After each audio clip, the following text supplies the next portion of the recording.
우리가 잘 되는 길로 가야 돼요. 잘 되는 길. 살되 더 풍성히 살 수 있는 길로 가야 되는 거예요. 근데 우리는 속는 거예요. 자꾸 속아.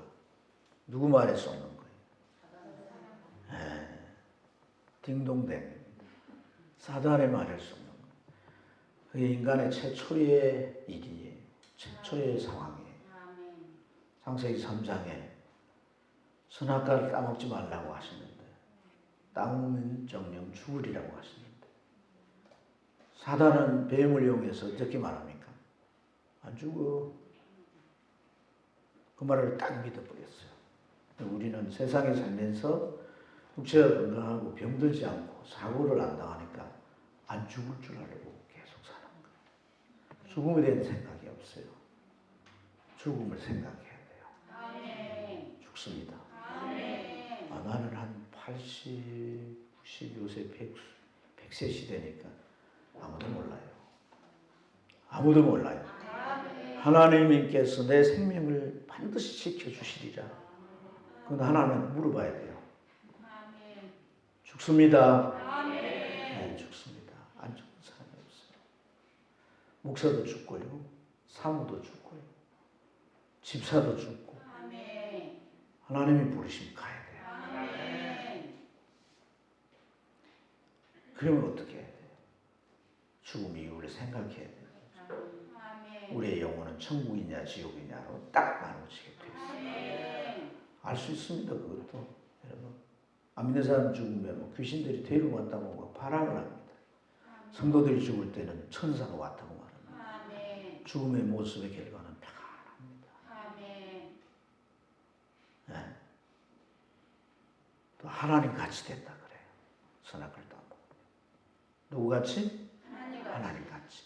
우리 인간은 하나님처럼 하나님 같이 될 수 없습니다. 아멘. 하나님 될 수 없어요. 그러니까 하나님의 자리를 가상으로 만들어 놓는 거죠. 돈이 그 자리에 올려준다. 지위가 그 자리에 올려준다. 힘이, 지식이 그 자리에 올려준다고 생각해요. 열심히 그 자리에 올라가려고. 올라가면 어떻게 합니까? 어깨에 힘이 들어가고 교만해지게 돼요. 하나님의 자리에 올려놓으면 무엇이든 무상입니다. 하나님이 싫어하십니다. 교만한 자를 하나님이 물리치시고 겸손한 자를 하나님이 받으신다. 할렐루야. 또 알게 된다 그랬어요. 알게 된다. 알게 된다. 분별한다는 거죠. 판단한다는 거죠. 여러분, 우리가 생각을 가지고 판단하는 것은 온전하지 못합니다. 아멘. 지혜로운 판단일 수도 있고 또 그 판단이 다른 사람들로 하여금 공감하고 옳다 인정해 줄 수도 있지만은 그러나 그것이 내 생각에 기인된 판단이고 경험에 기인된 판단일진데 하나님의 진리보다는 우선할 수 없습니다. 아멘. 하나님의 진리로 판단해야 돼요. 내 생각을 판단하면서 살아가면 안 됩니다. 아멘. 성도는 진리를 근거해서 판단하고 살아갑니다. 아멘. 그래서 선악과를 보니까 보암직하고 먹음직하고 탐스럽게 보였다고 했어요. 안목의 정력, 육신의 정력, 이생의 자랑을 쫓아서 살아가는 거예요. 그 길은 사단이 거짓말로 속인 길이에요. 아멘. 정령 죽는 걸로 끝나는 게 아니고 영원한 멸망, 지옥의 흉불로 가는 길입니다. 그 길로 가서는 안 돼요. 아멘. 아멘입니까? 아멘. 그 길로 간다는 건 우리가 어떻게 생각해요? 사단에게 쏘는 거라는 생각. 이렇게 쏘았을 때 성경은 죄인이라고 합니다. 죄인. 윤리도덕적인 문제가 아니에요. 본질적으로는 다른 방향으로 가고 있는 거예요. 아멘. 아멘입니까? 아멘. 우리가 회개한다는 것은 본질적으로 방향을 바꾸는 거예요. 아멘. 사단의 말을 듣고 그 말을 따라갔지만 우리는 하나님의 말씀을 듣고 하나님을 따라가는 거예요. 아멘. 하나님을 따라간다는 것은 그 말씀을 따라가는 거예요. 아멘. 말씀대로 살려고 하는 거예요. 그게 우리 신앙생활의 본질입니다. 본질. 아멘. 예. 이 얘기를 제가 서두에 한다고 그랬잖아요, 지난 주일. 제가 잊을만 하면 얘기하고 잊을만 하면 얘기하고 그렇게 중요하기 때문에요.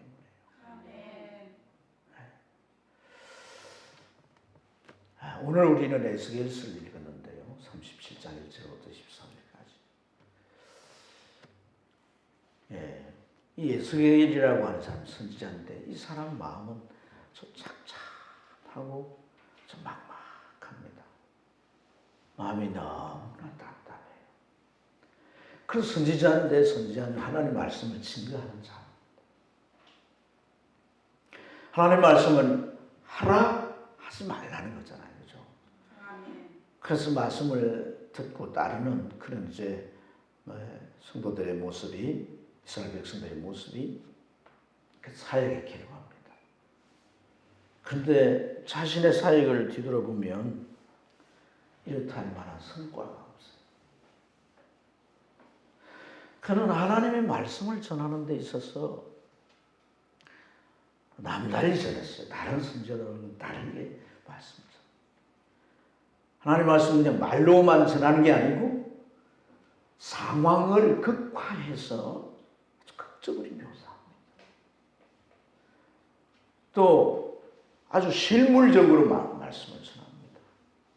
그래서 예루살렘이 망할 것이라고 하는 하나님의 그 심판의 예고를 그는 어떻게 이제 설교를 하냐면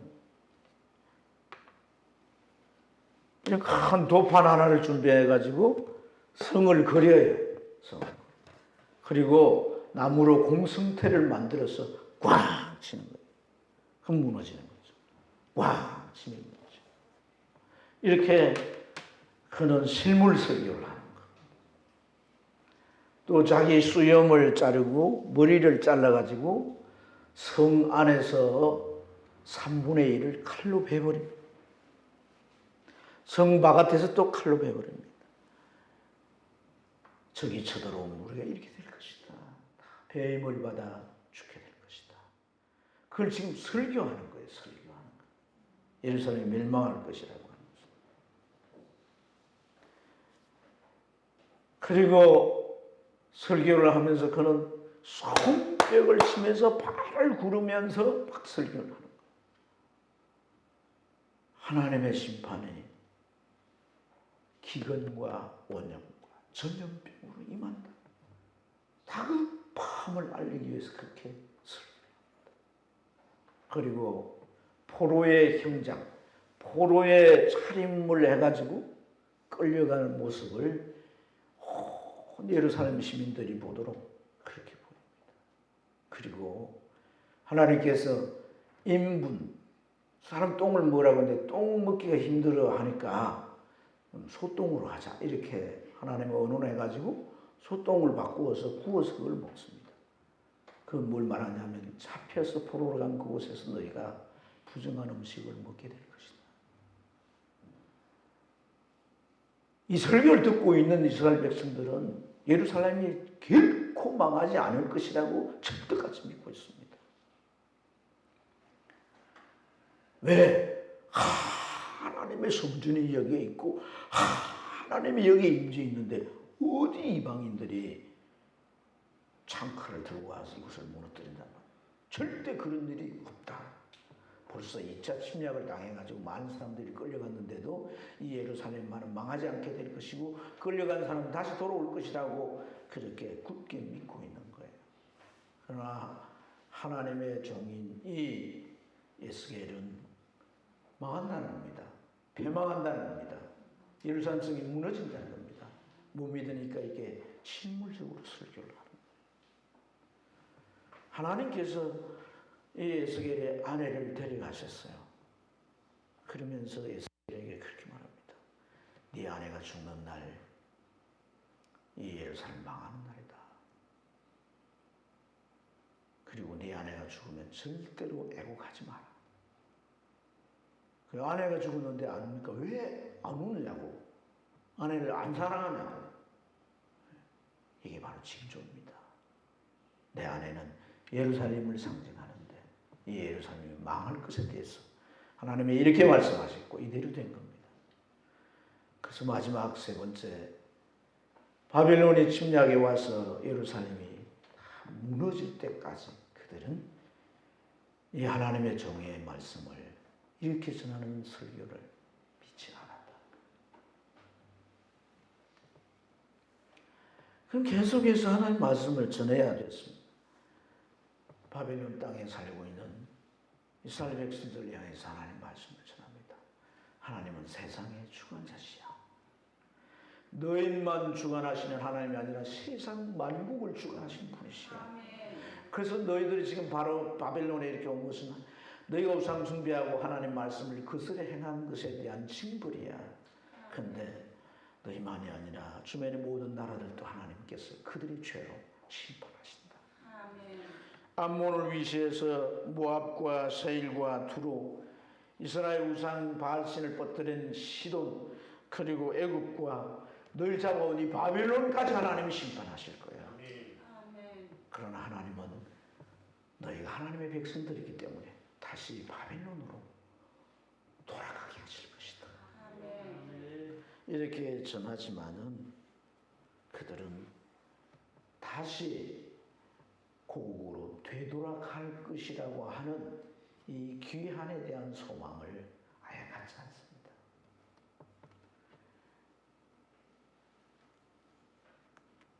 그들이 되돌아갈 것이다. 절대 믿지 않습니다. 이토록 하나님 말씀을 불신하고 있는 것이죠. 이후에도 계속해서 이 에스겔은 하나님의 말씀을 전하지만은 이들의 생각은 이 바벨론으로서 잘 살아가야 되겠다. 바벨론에 우리가 노예로 이끌려왔는데, 전쟁 노예로 살 길을 찾아야 되겠다. 어떻게 하면 이곳에서 우리가 하여튼 자리를 잡고 잘 살 수 있을까? 그 궁리하는 데서 마음이 다 갔을 뿐이지 그들이 고국 가나안 땅으로 되돌아갈 그런 소망을 결코 갖지 않습니다. 사람이 그렇습니다. 어떤 목적을 가지고 뭔가를 했을 때 그게 분명히 결과가 있어야 되는 거예요. 그것에 어떤 나름 효과가 일어나야 되고 그것에 대한 결과물들이 하나하나 나타나야지 되는데 그렇게 되지 아니할 때 어떻습니까? 처음에 가졌던 열망이 식어져가지고 계속 안 되면 나중에 그 의지마저 꺾이게 되고 하고 싶은 마음이 없어지게 돼요. 오늘 이 에스겔의 상태가 그런 상태. 예. 그렇지만은 이 에스겔은 이 하나님 말씀을 전하는 사명을 놓을 수가 없습니다. 왜냐하면 하나님 그를 부르실 때 그냥의 선자로 부르신 게 아니라 너는 뭐다? 뭐라고 부르셨어요? 파수꾼이라고 부르셨어요. 파수꾼. 기억하시죠? 하나님이 파수꾼이라는 말을 두 번이나 걸쳐서 이 에스겔에게 하십니다. 선지자는 선지자인데 어떤 선지자?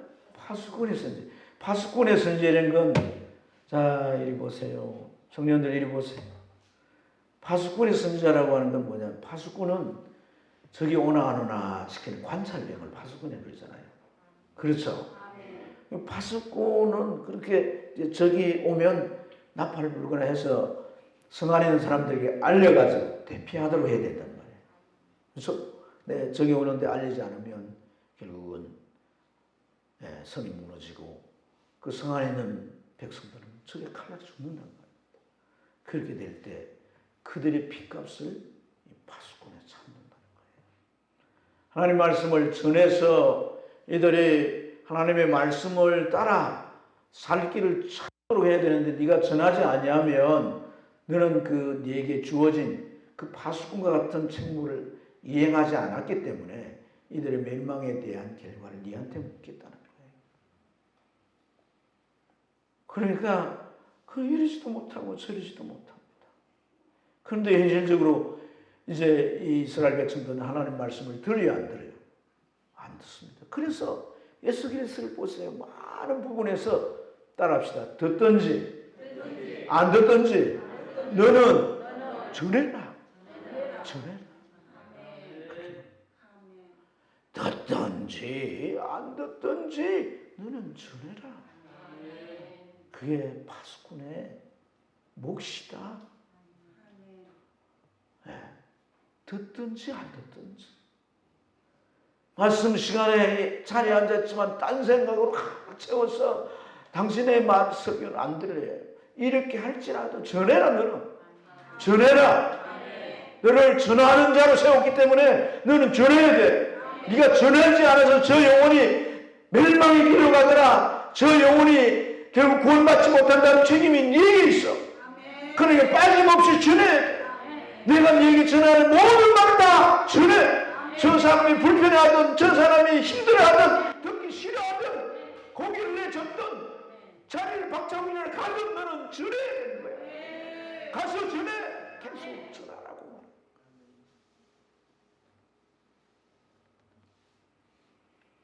이스라엘을 통해서 하나님 뭐라고 말씀하냐면 내가 내 입에서 나간 말은 결코 헛되이 되도록 그 이런 말들을 다 성취하여서 내 뜻이 이루어지도록 하게 된다고 말씀합니다.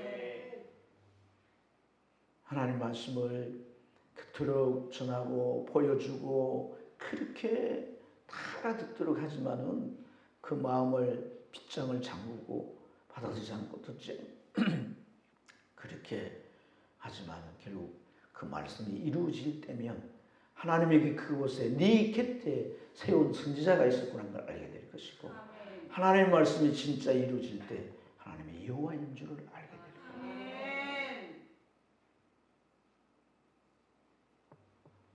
그래서 참 이 예레미야는 이 에스겔은 이러지도 못하고 저러지도 못하고 계속 말씀을 전해야 돼요. 참 이런 상황이 계속되는데 어느 날 하나님의 임재를 하셨어요. 그 에스겔이 나랑 같이 가보자는 겁니다. 그래서 하나님께서 그를 어떤 환상 속으로 이끌어 가시는데 하나님 아버지 에스겔이 환상 속으로 갑니다. 가보니까 어떤 골짜기인데 막 바람이 휘하니 불면서 한 이 골짜기에 그를 데려두었는데 가만히 보니까 그곳에 뭐가 있느냐니까 사람의 뼈가 여기저기 막 널브러져 있는 거예요.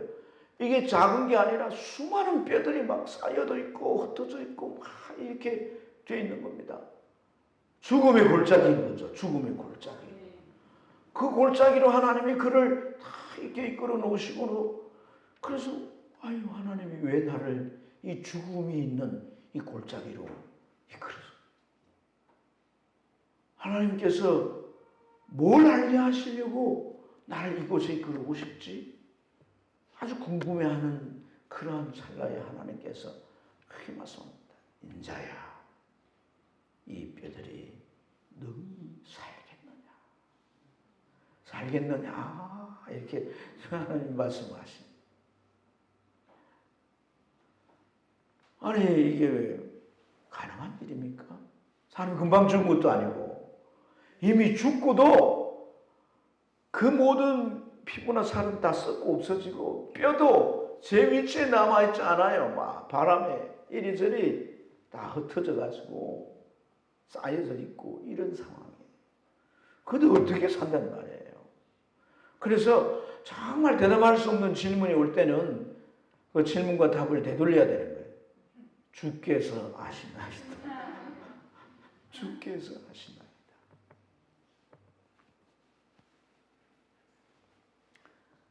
자기에겐 답이 없다는 거죠.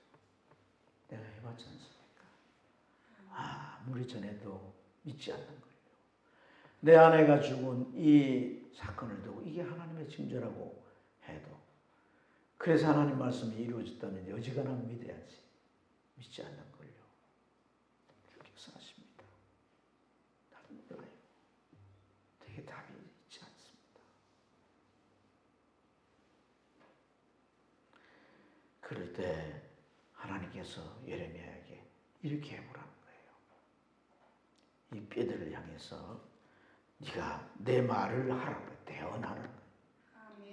뼈들아 내가 생기를 들어가게 하리니 너희가 살아날 것이다. 뼈들아 내가 너에게 생기가 들어가게 하리니 너희가 살아날 것이다. 이렇게 말하는 거예요. 그리고 또 하나 하나님 지시합니다. 이번에는 생기를 향해서 주 여호와께서 말씀하신다. 생기야 사방에서부터 와서 이 죽음을 당한 자들에게 붙어서 살아나게 하라. 생기야 사방에서부터 와가지고 이 죽음을 당한 자들에게 붙어서 살아나게 하라. 하나님께서 이렇게 하라고 그에게 말씀하는 거예요. 그래서 예레미야가 그대로 시킨 대로 해보는 겁니다. 뼈를 향해서. 따라해봅시다. 옆 사람 보고 하면 기분 나빠할 테니까 절 보고 하세요. 절 보고. 이 뼈야.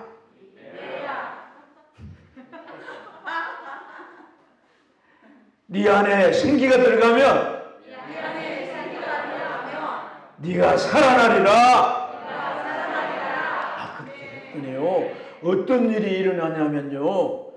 이 뼈가요. 이게 저기 가 있었어요. 여기 가 있었는데 이 뼈가 지금 날라가지고 여기까지 오는 거예요. 나도 실물 설교를 좀 착 붙는 거예요. 그 이 다리는 어디쯤 가서 있냐면 저기 가 있는 거예요. 다리가 치가 실실 굴러가지고 와서 착 들어가요. 그렇게 해서 해골부터 해가지고 발가락 뼈까지 다 붙으니까 그 위에 힘줄이 생기고 피부살이 붙어지는데 사람의 행체. 근데 생기는 없어요. 시체죠, 시체. 그 다음에 하나님 뭐라고 하셨어요? 생기 보고. 생기야 사방에서 불어와서 이 뼈들에게 들어가서 이 뼈들을 살게 하라. 또 해봅니다. 이번에는 이제 다른 분들에게 해봅니다. 시작. 생기야 사방에서 불어와 이 뼈들에게 붙어서 이 뼈들을 살게 하라.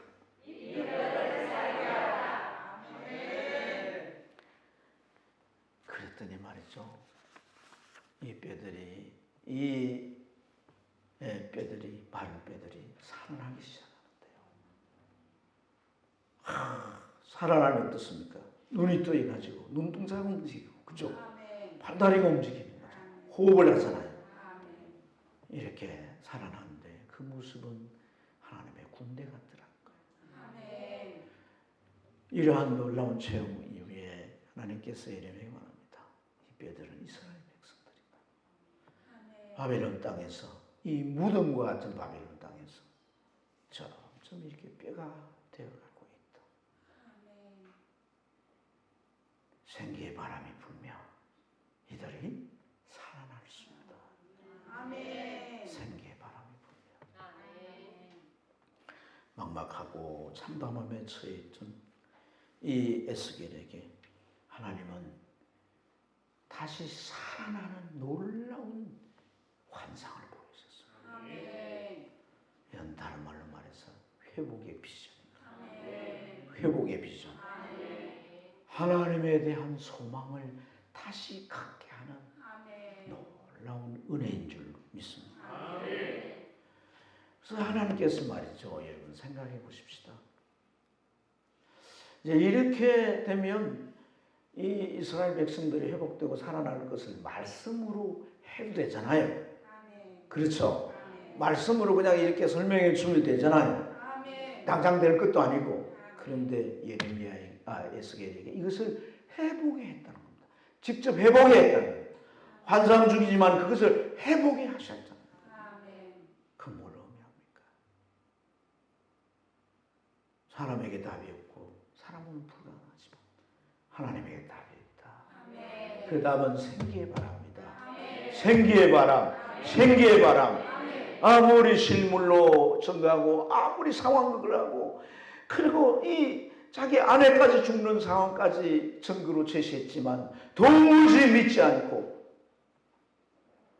성경을 만회하는 게 중요한 게 결코 안 됩니다. 이 말씀이 나를 살려야 됩니다. 이 말씀대로 그대로 이루어지는 놀라운 축복의 역사들이 일어나야 되는 거예요. 그것은 성령의 생기, 성령께서 그렇게 되도록 해주신 역사가 있어야지 된다는 거예요. 이게 없이는 안 된다는 겁니다. 그런데 그가 해보면서 그대로 말씀대로 이루어지는 것을 보면서 자기는 실제 하나님 말씀을 전하고 했지만 이스라엘 백성들이 그런 일이 없었잖아요. 그래서 그 마음에도 말씀을 전하는 일을 할 수밖에 없지만 그 마음의 한켠에는 정말 스스로에게도 이 말씀에 대한 어떤 참 부담감이 있지 않겠냐. 하나님 말씀은 사실이긴 하지만 왜 이들에게 이 말씀이 적용되지 않을까, 이루어지지 않을까 하는 그런 회의는 있지 않겠냔 말이에요. 그러나 오늘 그가 직접 해봄으로 인해서 하나님의 생기의 바람이 불어서 그들 속에 들어가게 되면 화석 같은 이들이 살아날 수 있구나. 하나님께 소망을 갖게 되구나. 하나님의 말씀을 따라 나아갈 수 있게 되구나. 오늘 이 에스겔의 마음에 그런 새로운 변화가 일어난 줄로 믿습니다. 사랑하는 여러분, 오늘 이 스토리 속에서 우리는 어떤 진리를 발견할 수가 있습니까?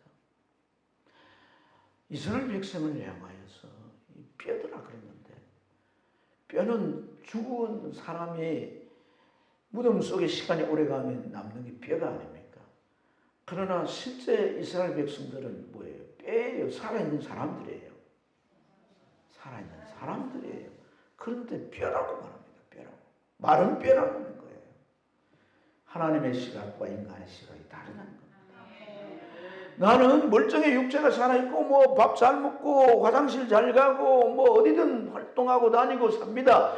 하나님의 시각에는 그걸로 살았다고 말하지 않습니다. 영적인 생명이 없이는 그 사람을 뼈라고 말합니다. 살았으나 죽은 자르다. 살았으나 죽은 자르다. 성도들이 영적 활동을 하지 않을 때는 하나님께서 죽은 자라고 표현하기 뭐하니까 잠자는 자로다 이렇게 표현해요.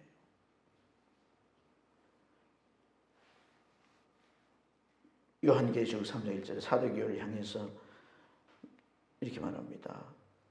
하나님의 일곱 영과 일곱 비를 가지신 네가 이르시되 내가 내 행위를 아노니 살았다는 이름을 가졌을 때 세상은 죽은 자로다. 살았다는 이름은 뭐 어떻게 가졌어요? 성도잖아요. 교회잖아요. 그러니까 살았다는 이름을 가진 거죠. 그러니까 내 행위를 보니까 나는 영적으로 도무지 영적 활동이 내게서 일어나지 않는다는 거. 그래서 죽은 거란 것이죠. 아멘. 여러분, 우리가 하나님 앞에 이렇게 예배를 나왔는데 이 예배가 하나님 나의 예배가 하나님께 올려져야 합니다. 아멘. 사람한테 보이러 온 거 아닙니다. 아멘. 누가 여러분을 보려 합니까? 아멘. 하나님 뵈러 온 거예요. 아멘. 하나님 앞에 나의 예배가 올려져야 돼요. 이 예배에 진정성이 있어야 돼요. 아멘. 하나님 앞에 올려지는 예배. 아멘. 하나님의 말씀을 듣는데도 우리가 진정성이 있어요. 아멘. 그래서 정말 하나님 앞에 올려져야 돼요. 기도를 호흡으로 표현했는데 여러분 호흡 곤란이라면 어떻습니까? 여러분? 숨을 쉬려 막 애쓰잖아요. 근데 내가 기도하지 않아도 곤란을 느끼지 않는 건 뭐예요? 죽은 겁니다, 여러분. 죽은 겁니다, 죽은 거. 한 주간 내내 여러분들이 기도하지 않아도 아무런 곤란을 호흡 곤란처럼 숨이 막히는 느낌이 없다. 따라합시다. 나는 죽었구나. 죽은 거예요, 죽은 거. 여러분, 검진의 결과가 죽은 겁니다, 죽은 거.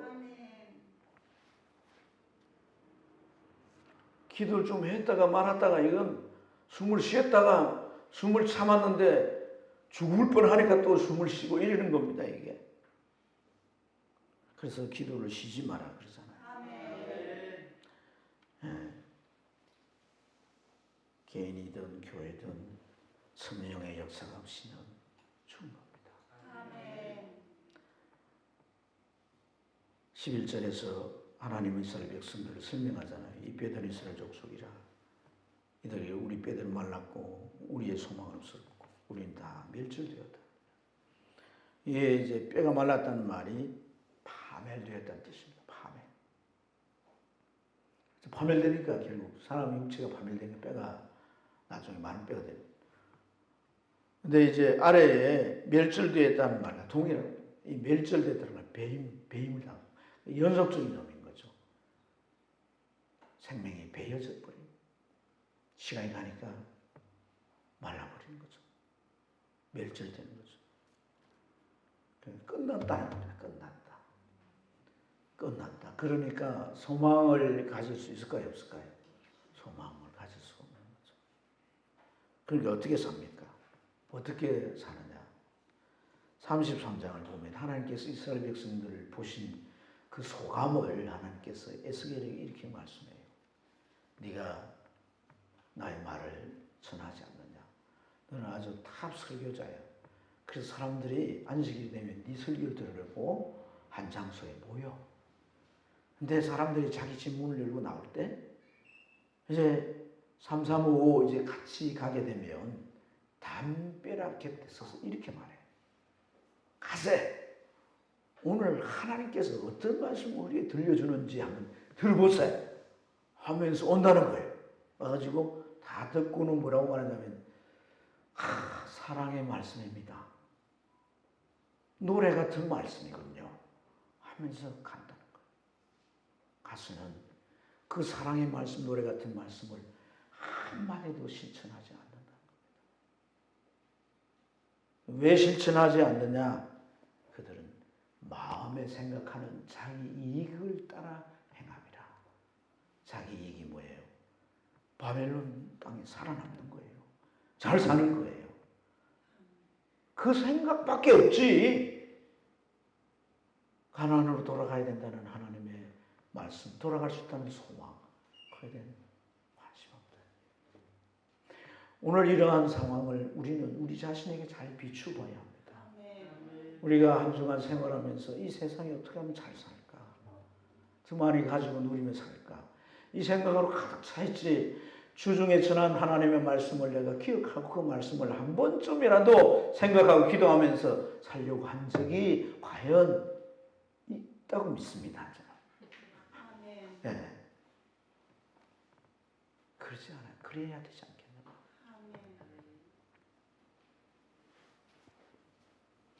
그래서 여러분 돌아갈 소망을 버리고 이 바벨론 땅에서 계속 살면 결국 언젠가는 그들의 육신의 생명이 다 끝나고 죽겠죠. 그야말로 마른 뼈가 되지 않겠나 말이에요. 마른 뼈가 되지 않겠나. 하나님께서 에스겔을 이 마른 뼈 골짜기로 데려갔을 때 처음에는 왜 데려갔는가 이렇게 생각했지만 가만히 볼 때 야, 이게 나의 처지고 이 백성의 상태구나. 그렇게 한번 느껴졌을 겁니다. 그래서 이 뼈들이 능히 살 수 있겠느냐고 할 때 아마 주께서 아시나이다 했지만 그가 정말 지르고 싶은 소리는 뭐겠어요? 못 삽니다! 살 수 없어요! 해봤잖아요. 그렇게 하고 싶지 않겠나. 그러나 기가 막힌 반전이 말이에요. 그 하나님 말씀을 대안할 때 생기의 바람 부르니까 기가 막힌 반전이 일어나는 거예요. 이 마른 뼈들이 말입니다. 적적제의 위치에 맞고 힘줄이 생기고 살이 묻어서 살아나니까 이보다 더한 반전이 어디 있습니까? 하나님만이 하실 수가 있는 거예요. 사람에게 할 수 없지만 하나님 하신다. 아멘입니까? 오늘 우리에게도 이 성령의 생기의 바람이 절대적으로 필요합니다. 이 성령의 생기의 바람이 없이는 우리는 첫날 만날 하나님의 말씀을 들어도 그 말씀을 따라 살아낼 수가 없습니다. 여러분, 우리가 정말 깨달아야 내 안에, 내 속에 선한 것이 없다라고 하는 걸 인정해야 합니다. 여러분, 내 안에 선한 것이 있습니까? 내 안에 선한 것이 있습니까? 나를 보십시오. 내 안을 보십시오. 결코 내 안에 선한 게 없습니다. 바울 사도 같은 그런 위대한 정도 뭐라고 고백합니까? 그는 로마서에서 그렇게 말합니다. 7장 18절에서 내 속에 곧 내 육신에는 선한 것이 거하지 못한 줄 내가 아노니 원하면 내게 있지만은 내가 그 원하는 대로 할 수가 없다는 거예요. 능력이 없다는 거예요. 무엇으로 가능하냐는 말이에요. 하나님의 성령. 그 성령이 내게 불어와서 생기의 바람을 내 안에 넣어줄 때만이 가능하다는 거예요. 예레미야는 비전으로 보았지만 우리는 성령 시대에 살고 있지 않습니까? 중요한 것은 이것에 대한 인정입니다. 인정. 내 안에 선한 것이 없다. 내가 말씀을 듣고 이렇게 하면 좋겠다는 생각을 가진다 할지라도, 그 원함이 내게 있다 할지라도 그래 행할 능력이 내게 없다는 거예요. 힘으로도 안 되고 능으로도 안 되죠. 여호와의 신으로 된다. 그리고 성령이 내 안에 있으면 여호와의 법이 너 안에서 항상 살아있어서 항상 떠오르고 감동되어서 내 법을 따라갈 수 있다고 말씀합니다. 무덤 안에서 나오라는 거예요. 무덤 안에 나오는 건 내가 밟은 것이 나와지는 게 아니라 성령의 생기의 바람. 불 때. 할렐루야. 주님께서 누가복음 11장에서 그런 말합니다. 너희가 정말 눈을 두드려라. 그리고 구하라. 그리고 찾으라. 악한 부모라도 자식에게 좋은 것을 줄 알지 않느냐. 한번 너희 하나님께서 성령을 주시지 않겠느냐. 우리는 요걸 한 주간 좀 성령의 깊이 들어가요. 새벽에 오시면 좋겠지만 못 오시면 저녁에도 오시고, 금요일은 무슨 수가 있어도 오세요. 금요일은 제가 전적으로, 저도 바쁘지만 기도로 준비하고, 하나님께서 정말 우리 성도들 한 사람 한 사람 만져주시고, 성령은 들었지만 내가 만나보지 못했던 사람 성령을 체험하고. 언제요? 금요일은 성령 집회입니다. 성령 집회. 아멘. 금요일 날 걸음을 중단했던 분은 다시 시작을 하시고 재개하시고 금요일 오셔서 우리가 모두가 같이 기도하고 이 6월 한 달 기도에 힘쓰면 하나님의 성령은 누굴 만나도 만나주시고 역사하실 줄 믿습니다. 기대합니다. 여러분을 격려합니다. 축복합니다. 성령으로 됩니다. 성령으로 하나님께서 하게 하실 것입니다. 다른 것 구하지 말고 성령